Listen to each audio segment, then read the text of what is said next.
తెలంగాణలో వెనుకబడిన తరగతులకు 42% రిజర్వేషన్లు కల్పించే దిశగా కాంగ్రెస్ ప్రభుత్వం కీలక నిర్ణయం తీసుకుంది. రాష్ట్రపతి ఆమోదం, గవర్నర్ ఆర్డినెన్స్ పై సంతకం లేకపోయినా రాబోయే స్థానిక సంస్థల ఎన్నికల్లో ఈ రిజర్వేషన్లను అమలు చేయాలని ప్రభుత్వం స్పష్టం చేసింది. ఈ విషయాన్ని ఉప ముఖ్యమంత్రి భట్టి విక్రమార్క ప్రకటించారు.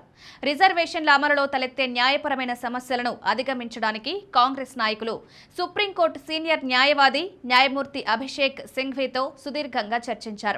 గతంలో ఇలాంటి పరిస్థితుల్లో తీసుకున్న నిర్ణయాలు, వాటి అమలులో ఎదురైన సవాళ్లపై వీరు 2 గంటల పాటు సమగ్రంగా చర్చించారు.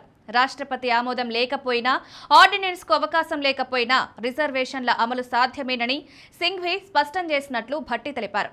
బీసీలకు న్యాయం చేయడమే తమ ప్రభుత్వ ప్రధాన లక్ష్యమని భట్టి విక్రమార్క పునరుద్ఘాటించారు. కులగణన తర్వాత 42% రిజర్వేషన్లు అమలు చేయడం తమ సంకల్పమని పేర్కొన్నారు.